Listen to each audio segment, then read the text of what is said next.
President-elect Biden to go to the Cathedral of St. Matthew the Apostle with bipartisan leaders. We wait for Air Force One to leave from Joint Base Andrews. Let's bring in John Bolton, who was President Trump's national security advisor.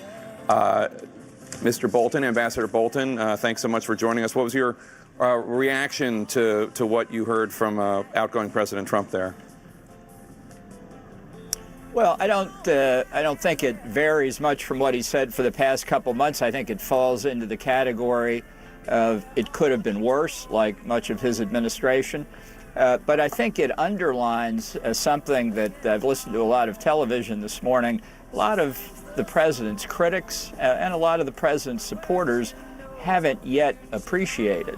The supporters not really believing he's about to depart, the critics being unwilling to give up the fun they've had for the past 4 years. And I don't take second chair to anybody in being a critic. I wrote a 500-page book about him.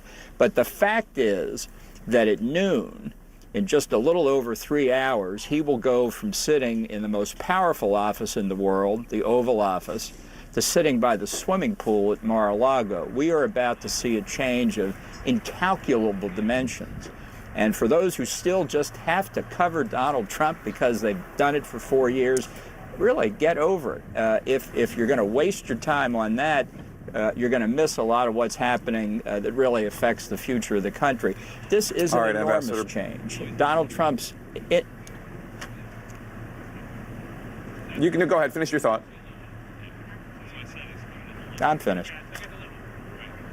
Okay, Ambassador Bolton, I'm so sorry. We have to break in there just because I guess it's the President-elect motorcade is arriving at the Cathedral of St. Matthew the Apostle, where President-elect Biden, incoming First Lady Jill Biden, and a bipartisan delegation, leaders of Congress, including the Senate Majority Leader Mitch McConnell, the Senate Minority Leader Chuck Schumer, although those roles are about to change, where Schumer will become the majority leader and McConnell the minority leader, as well as Speaker Nancy Pelosi and House Republican Minority Leader Kevin McCarthy and their spouses will attend Mass with President-elect Biden and Jill Biden at Cathedral of St. Matthew the Apostle in downtown Washington, D.C. And we're used to seeing presidents go right next to the Blair House, maybe even walk over to St. John's, sometimes ride to St. John's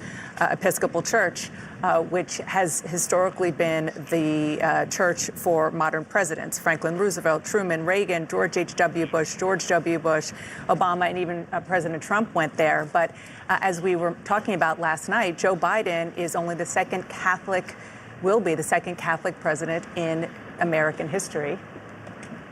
You see members of his family going up into the cathedral, and St. Matthew's Cathedral is one of the most remarkable buildings if you've ever been inside. Just a gorgeous, gorgeous cathedral, and it is the home of so many historical moments in presidential history, in American history, not the least of which the funeral mass for President John F. Kennedy was there on November 25th, 1963. It's not surprising watching Joe Biden in the public eye this past year. You see him